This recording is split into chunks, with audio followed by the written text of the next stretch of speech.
Kwame's dream was not made of clay or sold on a roadside. It was built of logic and imagination, of invisible architectures in a digital space.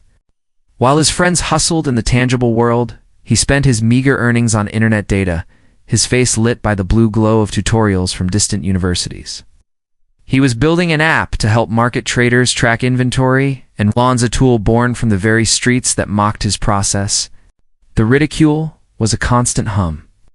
"When will this your game make money?" it asked, peering over his shoulder at the streams of indecipherable text. He was the compound's gentle joke, Kwame, in his magic box. For 3 years, he worked. By day, he did odd jobs carrying loads at the market, painting signs. By night, he built his dream, line by line. He faced bugs that felt like walls, moments of despair where the laughter outside his window seemed to be right.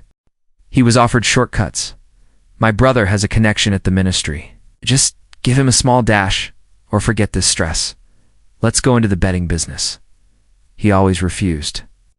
His integrity, like his code, had to be clean, had to function on its own merit. Then, he uploaded his app, SecoTrack, to a global developer platform. He went to sleep as the compound's joke. He woke up to a different world. An international tech incubator had seen it. They called it elegant, innovative, and profoundly useful. They wanted to invest. The news spread through the compound like an electric current. Men who had called him a time waster now gripped his hand, their smiles wide. "I always said you were a genius." His uncle beamed, suddenly finding space in the living room for Kwame's office. Women who had pitied him now brought him plates of food, calling him our big man. Invitations flooded in. He was to speak at events, his picture in the business pages. At the launch party for his now-funded startup held in a sleek hotel in the city, the very people who had doubted him filled the room, celebrating their Kwame. When he stood to speak, the room fell silent, eager for praise. "Thank you for coming," he said, his voice calm. This journey began in a very quiet corner. It was a path walked alone, to the sound of advice that wasn't really advice, and laughter that wasn't kind. "I learned a crucial lesson. The crowd will name your dream foolish until the world names it brilliant.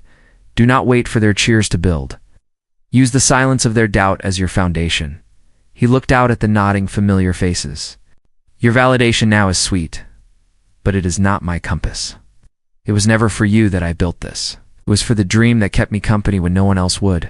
Remember this. Build your future in the quiet, away from the noise of opinion. For when you build it yourself, no one can ever take the blueprint from you." He raised his glass, not so much in a toast to them, but in a quiet salute to the lonely, determined past.